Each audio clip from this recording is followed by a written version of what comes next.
아내는 밤마다 누군가의 시간을 살고 있었다. 그 시간이 나와 겹치지 않는다는 사실을 나는 6달이나 모른 척했다. 같은 침대에 눕지 않은 이유는 늘 있었고 그 이유들은 서로 닮지 않았다. 집에 들어오는 시각은 매번 달랐고 설명은 언제나 너무 매끄러웠다. 샤워는 길어졌고 휴대폰은 몸에서 떨어지지 않았다. 내 앞에서는 말수가 줄었지만 누군가에게는 충분히 말하고 돌아온 얼굴이었다. 나는 질문하지 않았다. 질문하는 순간 남편이 아니라 감시자가 될까 두려웠기 때문이다. 그러다 한 줄의 기록과 한 점의 위치가 겹쳤다. 그 순간 믿음은 증거 앞에서 가장 먼저 무너졌다. 그리고 알게 됐다. 이 밤의 끝에서 사라지는 건 결혼이 아니라 남편이었던 나 자신이라는 것을. 아내는 더 이상 내 옆에서 잠들지 않았다. 처음부터 거부당한 것은 아니었다. 어느 날부터 자연스럽게 아주 조심스럽게 침대에 경계가 생겼다. 오늘은 피곤하다는 말, 허리가 불편하다는 말, 내일 중요한 일정이 있다는 말. 이유는 매번 달랐지만 결론은 같았다. 나는 혼자 남았고 불을 끈 뒤에도 잠들지 못했다. 그 침묵 속에서 나는 내가 늙고 있다는 사실보다 내가 더 이상 선택받지 못하고 있다는 느낌에 먼저 숨이 막혔다. 같은 집에서 살고 있었지만 밤이 되면 우리는 다른 사람이 되었다. 아내는 늦게 들어왔고 나는 그 시간을 기다리는 사람이 되었다. 기다림은 처음엔 배려였고 그 다음엔 습관이 되었으며 어느 순간부터는 계산이 되었다. 몇 시에 나갔는지, 언제 들어오는지, 말해준 시간과 실제 시간이 얼마나 어긋나는지. 스스로가 이런 생각을 하고 있다는 사실이 부끄러워 입을 다물었지만 머릿속에서는 숫자가 멈추지 않았다. 아내가 문을 열고 들어오는 순간 나는 일부러 아무렇지 않은 얼굴을 만들었다.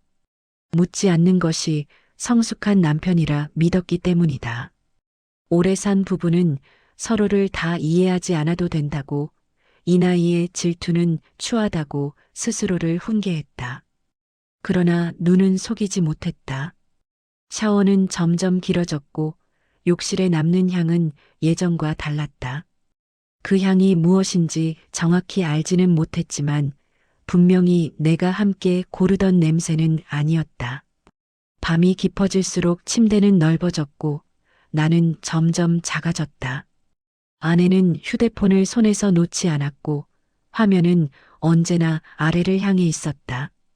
예전에는 아무렇지 않게 보이던 장면들이 이제는 하나의 의미로 이어졌다. 말수가 줄어든 대신 표정은 어딘가 정리된 얼굴이었다.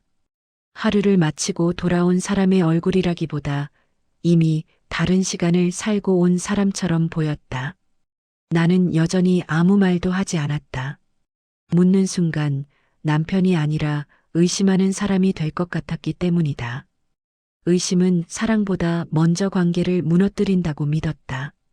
하지만 아무 말도 하지 않는 시간이 길어질수록 나는 점점 관계 안에서 투명해지고 있었다.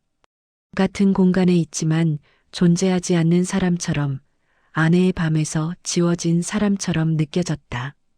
그날 밤 불을 끄고 혼자 누워 천장을 보며 생각했다. 6달이라는 시간 동안 나는 무엇을 지키고 있었을까? 가정이었을까? 아니면 남편이라는 이름이었을까? 아직은 아무것도 확인하지 않았다. 아무 증거도 없었고 확신도 없었다. 하지만 이미 마음은 알고 있었다. 이 침묵이 오래 갈수록 언젠가는 반드시 확인해야 할 밤이 온다는 것을. 그리고 그 밤은 내가 감당할 수 있는 모습으로 끝나지 않을 것이라는 것도. 박성준은 어느 순간부터 아내의 귀가 시간을 기억하지 않게 되었다. 기억하지 않으려 애썼다는 말이 더 정확할지도 모른다. 처음에는 8시쯤이었고 그 다음에는 9시, 어느 날은 10시를 넘겼다. 그런데 이상한 점은 늦어지는 시간이 아니라 늦어지는 이유였다. 회식이라는 말이 반복되지 않았고 대신 매번 다른 설명이 붙었다. 병원, 친구, 약속, 잠깐 들렀다는 말들. 하나하나만 보면 자연스러웠지만 모아놓고 보니 흐름이 없었다. 성주는 스스로에게 말했다.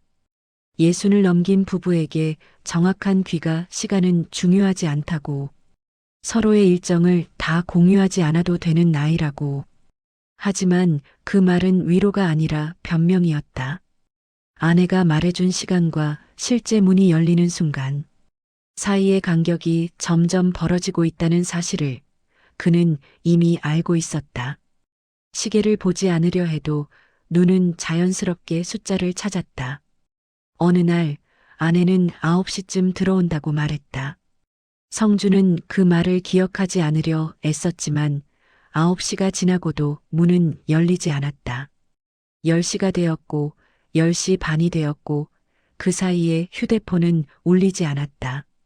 11시가 조금 넘어서야 아내는 아무 일도 없었다는 얼굴로 들어왔다. 늦어서 미안하다는 말은 있었지만 그 말에는 서두름도 불안도 없었다. 이미 정리된 표정이었다. 성주는 그날 처음으로 시계를 확인하며 질문했다. 생각보다 늦었네.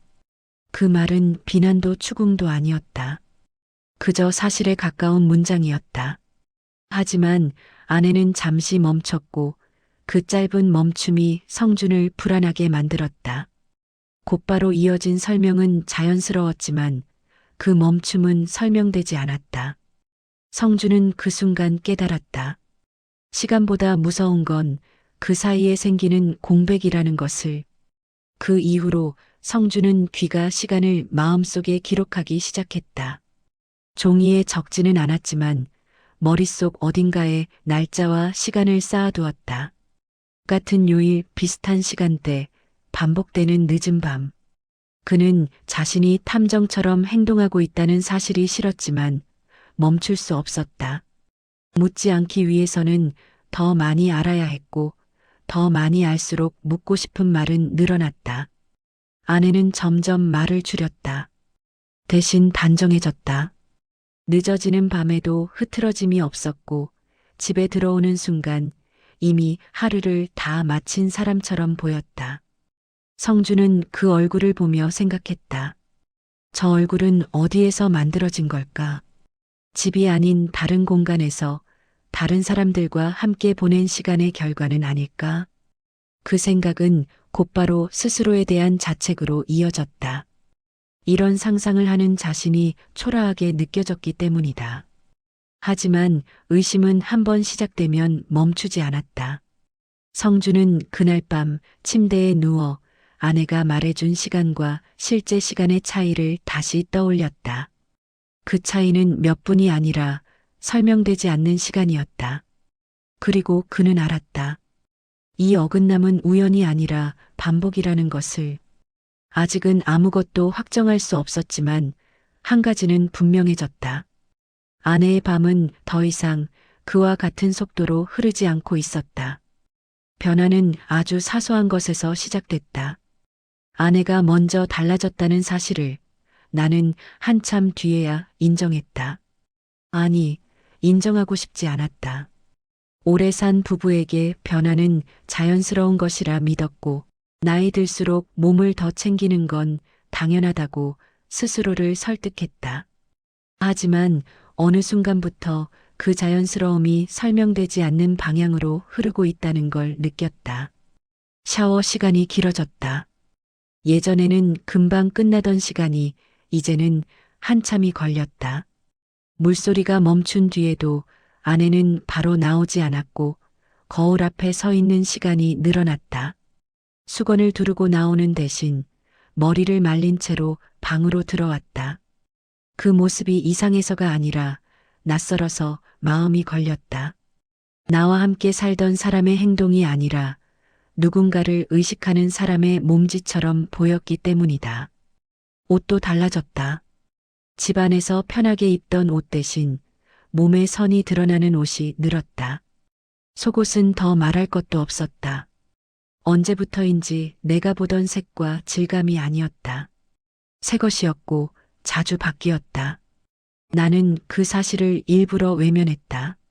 남편이 아내의 속옷을 신경 쓰는 순간 관계는 이미 어긋난 것 같았기 때문이다.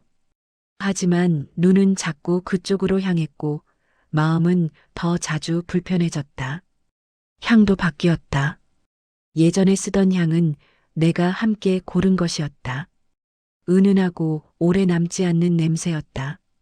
그런데 어느 날부터 집안에 남는 향이 달라졌다. 처음엔 단순히 제품을 바꾼 거라 생각했다. 하지만 그 향은 집안에서 오래 머물지 않았다. 아내가 들어왔다가 샤워를 마치고 나면 그 냄새는 사라졌다. 마치 집이 아니라 다른 곳에서 만들어진 향처럼 느껴졌다. 아내의 시선도 달라졌다. 나를 볼 때 눈이 오래 머물지 않았다. 대화는 이어졌지만 시선은 자주 피했고 말의 끝은 빨랐다. 대신 휴대폰을 볼 때는 표정이 달라졌다. 화면을 보는 얼굴에는 긴장이 없었고 어딘가 정리된 느낌이 있었다. 그 얼굴을 볼 때마다 나는 알 수 없는 모욕감을 느꼈다. 내가 모르는 대화가 이미 하루의 중요한 부분을 차지하고 있다는 확신이 들었기 때문이다. 나는 스스로에게 계속 물었다. 이게 정말 의심일까? 아니면 이미 시작된 사실을 뒤늦게 따라가는 걸까? 아내는 아무 말도 하지 않았고 나는 묻지 않았다. 하지만 묻지 않는다고 해서 아무 일도 일어나지 않는 건 아니었다. 변화는 계속 쌓였고 그 변화는 나를 점점 관계의 바깥으로 밀어냈다. 그날 밤 나는 처음으로 거울 앞에 선 내 모습을 오래 바라봤다. 늙은 얼굴, 굽은 어깨, 말수가 줄어든 남자. 그리고 생각했다. 혹시 아내가 달라진 게 아니라 내가 이미 선택에서 밀려난 건 아닐까? 이 변화들은 누군가의 등장 때문이 아니라 나의 퇴장 때문일지도 모른다는 생각이 들었다. 그 생각은 아내를 향한 분노보다 나 자신을 향한 절망으로 이어졌다. 나는 아직 아무것도 보지 못했다. 아무 장면도 확인하지 않았고 아무 이름도 듣지 못했다. 하지만 몸은 이미 반응하고 있었다. 밤이 오면 가슴이 답답해졌고 문이 열리는 소리에 심장이 먼저 뛰었다. 그때 알았다.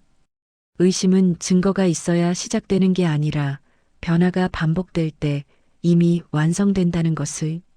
그리고 이 변화의 끝에는 내가 감당해야 할 어떤 밤이 기다리고 있다는 것도. 어느 순간부터 아내의 휴대폰은 몸의 일부처럼 보였다. 식탁 위에 올려두는 법이 없었고 소파에 앉을 때도 늘 허벅지 가까이에 두었다. 화면은 언제나 아래로 향해 있었고 진동이 울릴 때마다 손이 먼저 반응했다. 예전에는 신경 쓰지 않던 장면들이었지만 이제는 그 사소한 동작 하나하나가 눈에 걸렸다. 마치 내가 아닌 누군가와 연결된 끈을 숨기고 있는 것처럼 느껴졌기 때문이다. 아내는 집 안에서도 문을 닫기 시작했다. 전화가 오면 자리에서 일어났고 통화는 짧고 조용했다. 웃음소리는 들리지 않았지만 말투는 부드러웠다. 그 목소리는 나에게 쓰이던 것과는 다른 결의 온기였다. 나는 그 차이를 정확히 설명할 수 없었지만 분명히 느끼고 있었다. 오래 함께 산 사람만이 알 수 있는 미묘한 온도의 차이였다. 밤이 되면 그 차이는 더 선명해졌다. 같은 공간에 있어도 우리는 닿지 않았다. 아내는 침대 끝에 앉아 휴대폰을 보고 있었고 나는 그 등을 바라보고 있었다. 예전에는 자연스럽게 이어지던 손길이 이제는 공기처럼 사라졌다. 몸이 닿을 만큼 가까이 있어도 서로의 체온은 만나지 않았다. 그 거리감이 오히려 더 자극적으로 느껴졌다. 닿지 않기에 상상은 더 구체해졌다. 아내가 몸을 움직일 때마다 나는 괜히 시선을 돌렸다. 의식하는 순간 이미 늦었다는 걸 알았기 때문이다. 샤워를 마치고 나왔을 때의 젖은 머리, 수건 아래로 드러나는 어깨선, 잠옷 사이로 보이는 목덜미. 그 모습들은 예전과 다르지 않았지만 내가 바라보는 시선은 달라져 있었다. 아내의 몸이 낯설게 느껴졌고 그 낯설은 묘한 불안으로 이어졌다. 더 이상 나의 것이 아니라는 생각이 들 때마다 심장이 조용히 내려앉았다. 나는 스스로에게 말했다. 이런 생각은 부끄럽다고, 나이가 들면 욕망도 함께 늙는다고.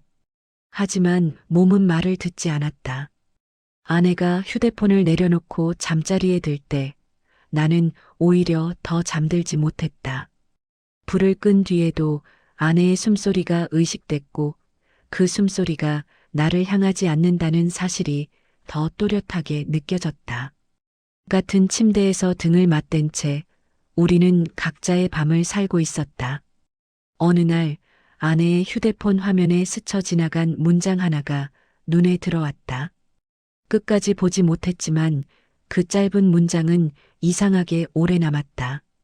그 말이 누구를 향한 것인지, 어떤 상황에서 나온 것인지는 알 수 없었다. 하지만 그 문장은 분명 나를 향한 것이 아니었다. 그 사실만으로도 충분했다. 확인하지 않았음에도 마음속에서는 이미 하나의 장면이 완성되고 있었다. 그날 밤 나는 처음으로 이런 생각을 했다. 혹시 아내의 몸이 아니라 아내의 시선이 이미 다른 곳에 가 있는 건 아닐까? 육체보다 먼저 마음이 떠난 건 아닐까? 그 생각은 나를 더 깊은 굴욕으로 끌고 갔다. 남편으로서 버려졌다는 감정이 아니라 남자로서 지워졌다는 느낌이었다. 그 차이는 생각보다 컸고 훨씬 치명적이었다. 나는 아무 말도 하지 않았다. 여전히 질문하지 않았고 여전히 모른 척했다.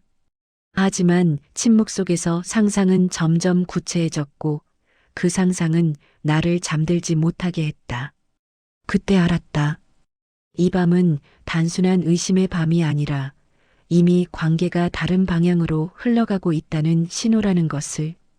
그리고 이 신호를 무시할수록 내가 감당해야 할 장면은 더 선명해질 것이라는 것도. 확인은 늘 우연한 얼굴을 하고 찾아온다.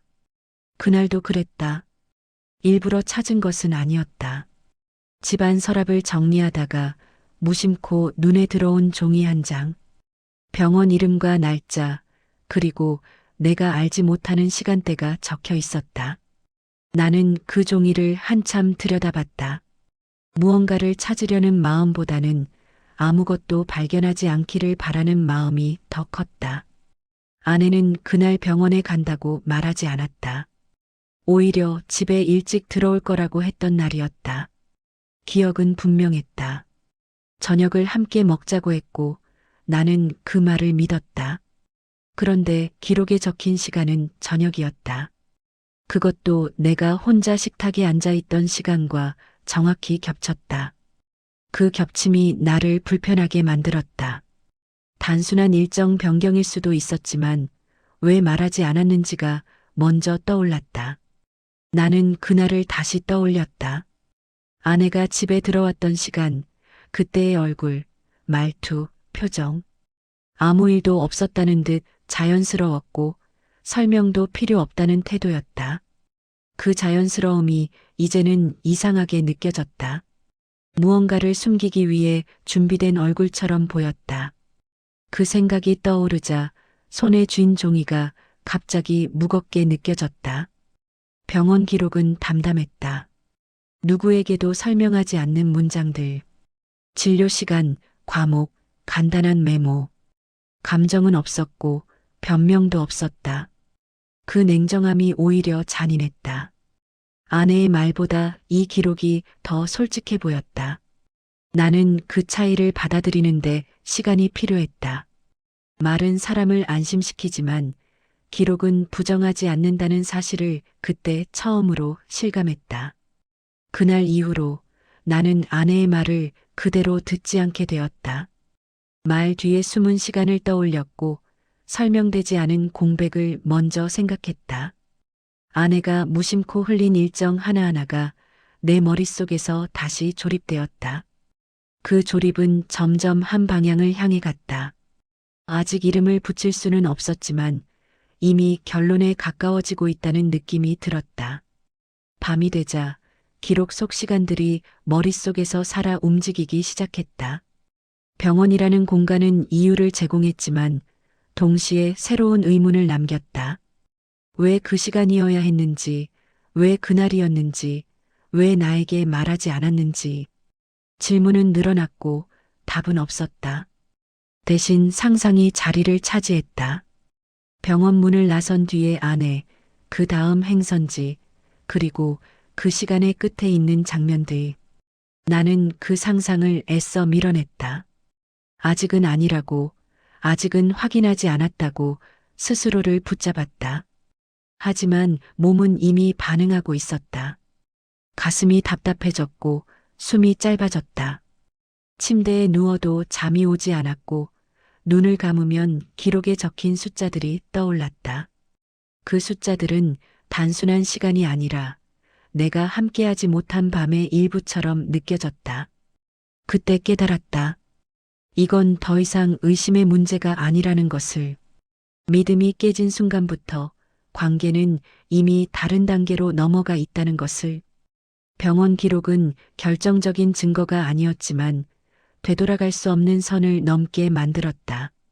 나는 이제 묻지 않는 남편이 아니라 확인해야만 하는 사람이 되어 있었다. 그리고 그 확인은 내 생각보다 훨씬 가까운 곳에서 기다리고 있었다. 나는 그날 처음으로 숫자를 믿기 시작했다. 사람의 말보다, 표정보다, 태도보다 숫자가 더 솔직하다는 걸 인정하게 된 날이었다. 아내의 말은 늘 상황에 맞게 바뀌었지만 기록과 위치는 변명하지 않았다. 어느 순간부터 나는 아내의 하루를 감정이 아니라 좌표로 떠올리기 시작했다. 이 시간이면 여기, 이 요일이면 저기. 그 생각이 스스로도 낯설었지만 이미 멈출 수 없었다. 위치 기록은 생각보다 단순했다. 복잡하지 않았고 오히려 너무 규칙적이었다. 특정 요일, 특정 시간대, 같은 장소. 처음에는 우연이라고 생각했다.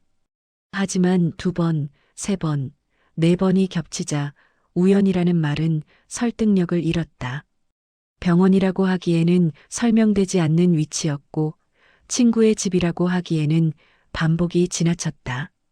그 장소는 주택가도 아니었고 번화가도 아니었다. 오히려 누군가를 피해 머무르기 좋은 곳처럼 보였다. 나는 그 좌표를 머릿속에서 계속 확대했다. 지도를 보지 않아도 떠올릴 수 있을 만큼 익숙해졌다. 아내가 그곳에 도착하는 시간, 머무는 시간, 떠나는 시간. 그 사이에 무엇이 있는지는 알 수 없었지만 그 공백이 오히려 상상을 부추겼다. 아무 정보도 없는 시간은 가장 잔인했다. 무엇이든 들어갈 수 있었기 때문이다. 그때부터 밤이 달라졌다. 아내가 늦는 날이면 나는 자연스럽게 그 좌표를 떠올렸다. 지금쯤이면 도착했을 시간, 아직이면 머무르고 있을 시간. 휴대폰을 보는 아내의 손놀림이 더 빠르게 느껴졌고 집에 들어왔을 때의 표정이 지나치게 정돈되어 보였다. 하루를 정리하고 온 얼굴이 아니라 누군가와의 시간을 마치고 돌아온 얼굴처럼 느껴졌다. 나는 스스로에게 물었다. 만약 정말 아무 일도 없다면 왜 이렇게 반복될까? 왜 하필 이 요일이고 왜 하필 이 시간일까? 질문은 점점 구체해졌고 대답은 점점 잔인해졌다. 그 장소에서 아내가 어떤 표정을 짓고 있을지, 어떤 자세로 앉아 있을지, 어떤 목소리로 말을 하고 있을지. 그 상상은 의도하지 않았는데도 너무 선명했다.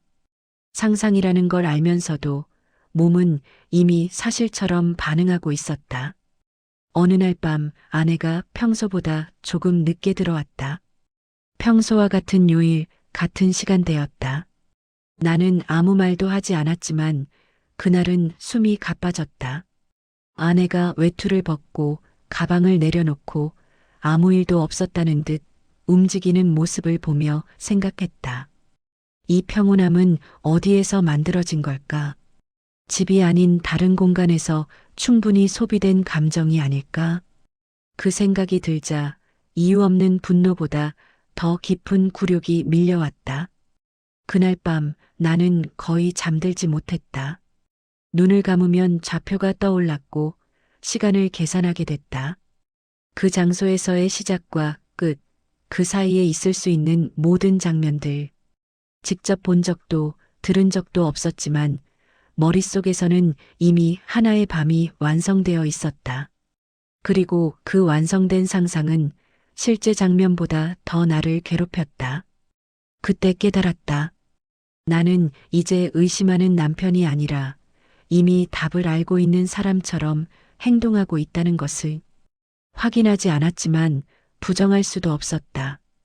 이 반복은 설명이 아니라 선택의 흔적이었다. 아내의 밤은 분명 나를 피해 다른 방향으로 흐르고 있었고 그 흐름은 우연이 아니라 의도였다. 그리고 그 순간 아주 차갑게 느껴졌다. 이제 남은 건 하나뿐이라는 생각이 들었다. 더 이상 숫자로만 밤을 견딜 수는 없다는 것. 언젠가는 그 좌표가 가리키는 장소로 직접 가야 한다는 것. 그 결심이 생긴 순간부터 이 이야기는 되돌릴 수 없는 방향으로 움직이기 시작했다. 상상은 원래 흐릿해야 한다고 생각했다.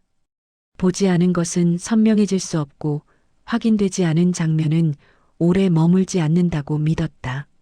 하지만 그날 이후로 상상은 기억처럼 반복되기 시작했다.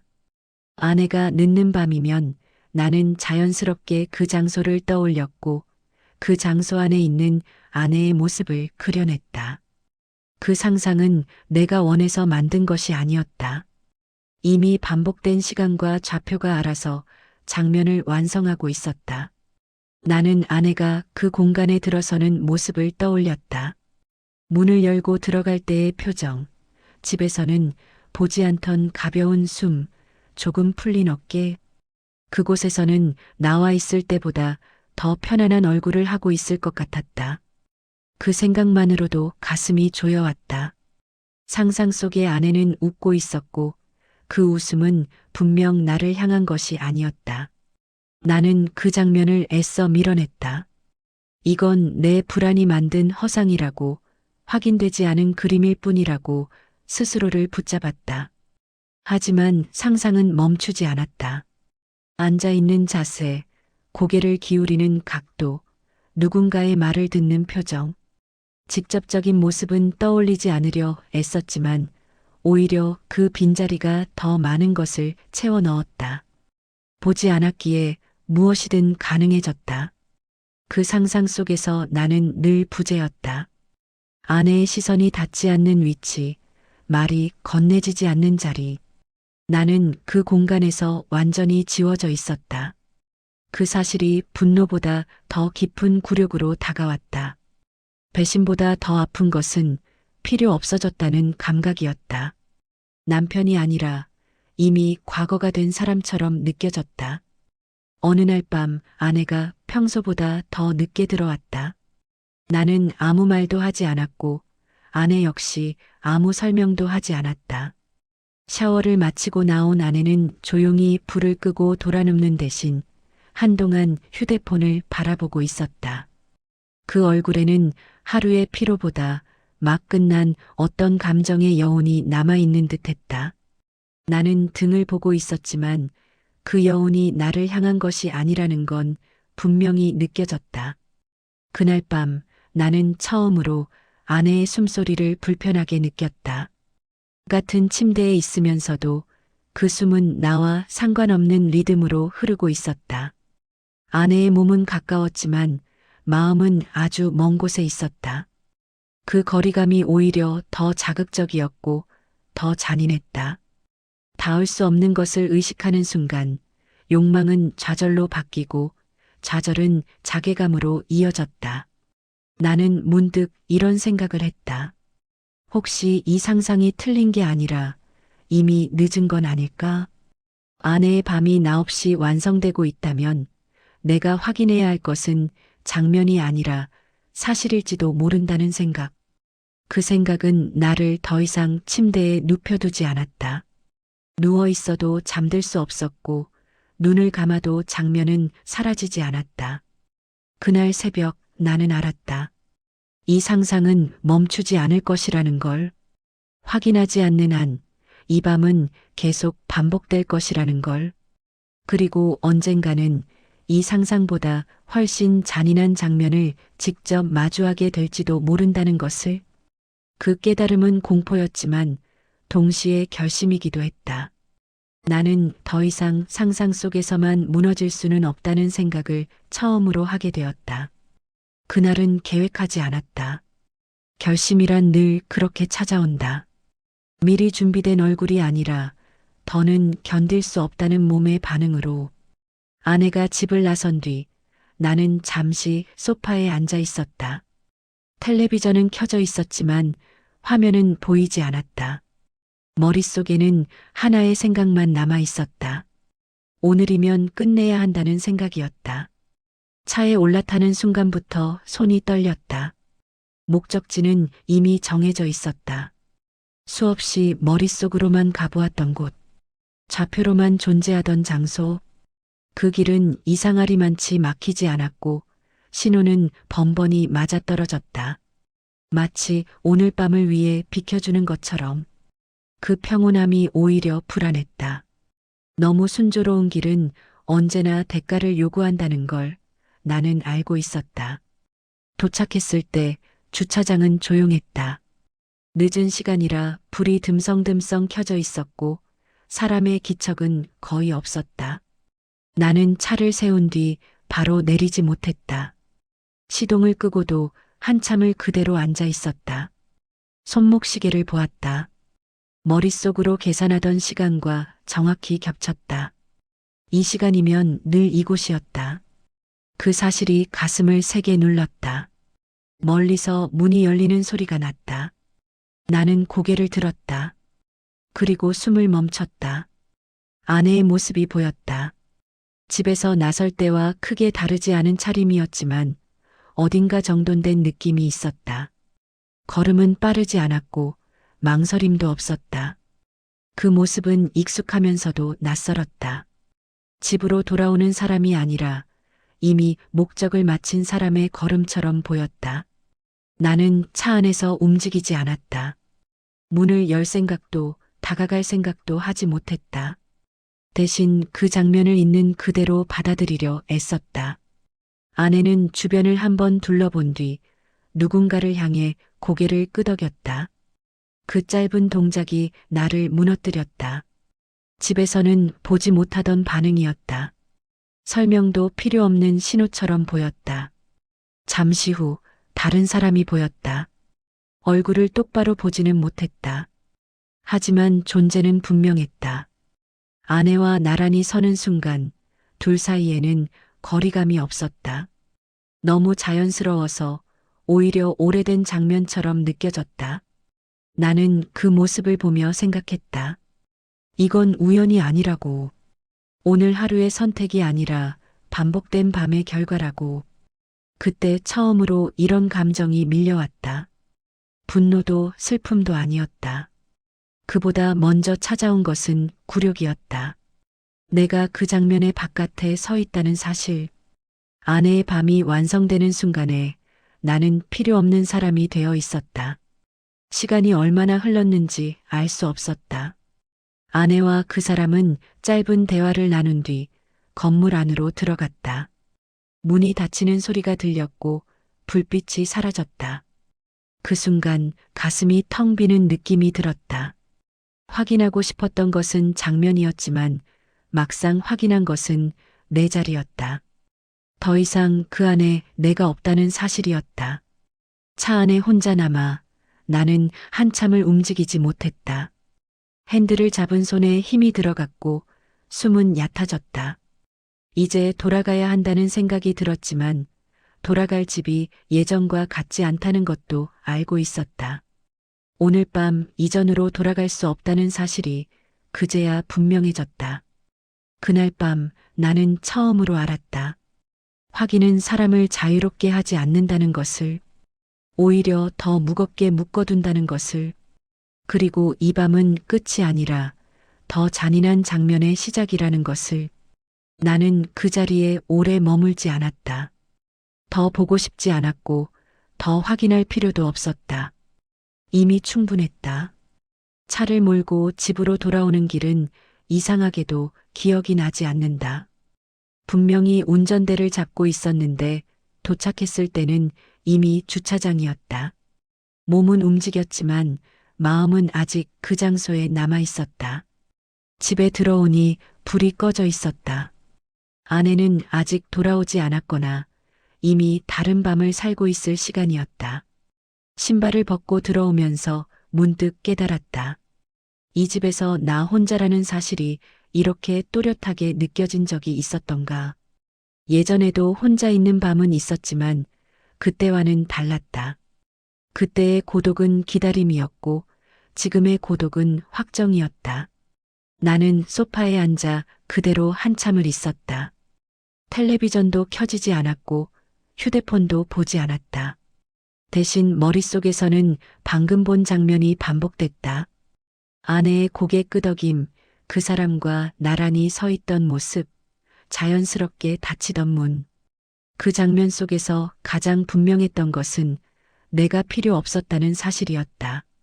배제된 느낌이 아니라 이미 제외된 상태라는 감각이었다. 그때 처음으로 아내의 밤을 다른 시선으로 떠올리게 되었다. 병원 기록도, 위치 정보도, 늦은 귀가도 모두 하나의 이야기로 이어졌다. 그것은 실수나 우연이 아니라 선택의 연속이었다. 그리고 그 선택의 끝에는 늘 내가 없는 밤이 있었다. 나는 그제야 이해했다. 아내가 나를 속이고 있었던 것이 아니라 이미 나를 설명할 필요가 없는 삶을 살고 있었다는 것을.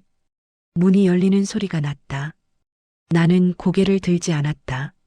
아내의 발소리가 들렸고 가방을 내려놓는 소리도 들렸다. 그 모든 소리가 평소와 같았지만 나에게는 전혀 다르게 들렸다. 마치 오래된 연극의 마지막 장면처럼 이미 결말을 알고 보는 장면 같았다. 아내는 아무 말도 하지 않았다. 나 역시 입을 열지 않았다. 그 침묵은 불편하지 않았다. 오히려 너무 자연스러웠다. 이제는 설명도 변명도 필요 없다는 듯한 공기였다. 나는 그 순간 깨달았다. 대화를 하지 않아도 이미 모든 것이 끝났다는 사실을 서로 알고 있다는 것을. 아내가 방으로 들어가는 뒷모습을 보며 생각했다. 그 사람은 여전히 내 아내의 모습이었지만 더 이상 내 아내는 아니었다. 서류나 말로 정리되지 않았을 뿐 관계는 이미 다른 이름을 갖고 있었다. 나는 남편이라는 역할을 유지하고 있었지만 그 역할을 요구하는 사람은 이 집에 없었다. 그날 밤 침대에 누워도 잠은 오지 않았다. 아내의 숨소리가 들렸지만 그 숨은 나를 향하지 않았다. 같은 공간에 있지만 서로 다른 끝을 향해 누워있는 느낌이었다. 나는 천장을 보며 생각했다.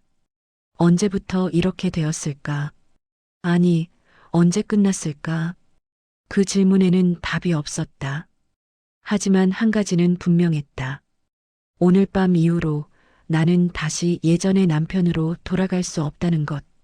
확인한 것은 장면이었지만 무너진 것은 내 정체성이었다.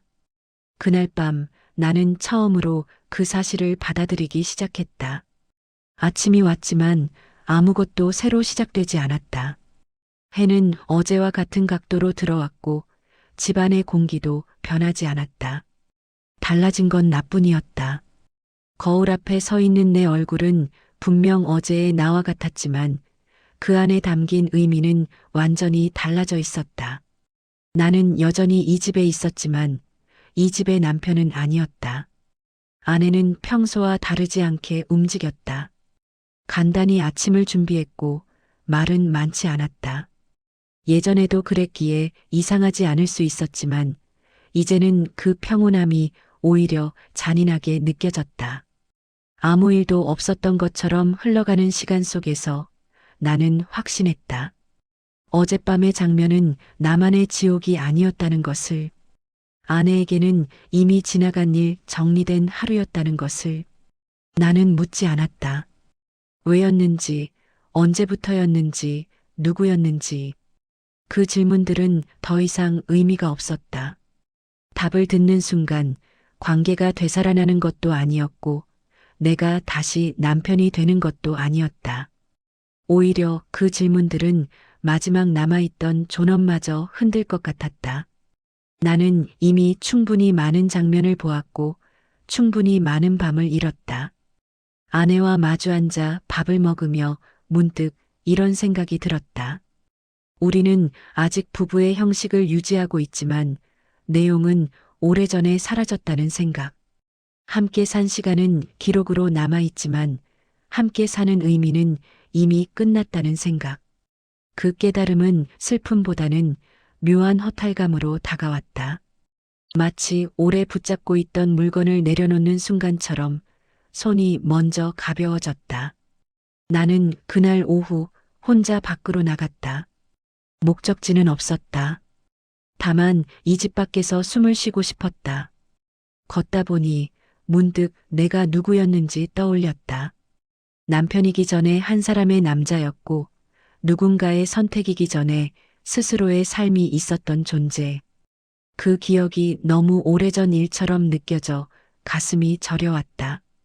그날 밤 나는 처음으로 분명하게 말했다. 속으로 아주 조용히. 더 이상 애쓰지 않겠다고. 설명받으려 하지 않겠다고. 붙잡으려 하지 않겠다고. 그리고 마침내 이 문장이 마음속에서 완성되었다.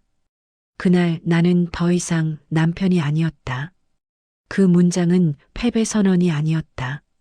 도망도 아니었다. 오히려 늦게 도착한 인정에 가까웠다. 이미 끝난 역할에서 내려오는 순간, 비로소 내가 다시 나로 돌아올 수 있다는 깨달음이었다. 나는 여전히 이 집에 살고 있고 아내와 얼굴을 마주한다. 하지만 더 이상 밤을 계산하지 않는다. 좌표도 시간도 상상도 멈췄다. 그 모든 것은 남편이었던 사람의 일이었기 때문이다. 이 이야기는 배신에 대한 기록이 아니다. 사랑이 끝났다는 고백도 아니다. 한 사람이 어떤 순간을 지나며 스스로의 자리를 내려놓게 되는 과정에 대한 이야기다. 그리고 지금 조용히 이 이야기를 마친다. 지금까지 황혼의 극장이었습니다.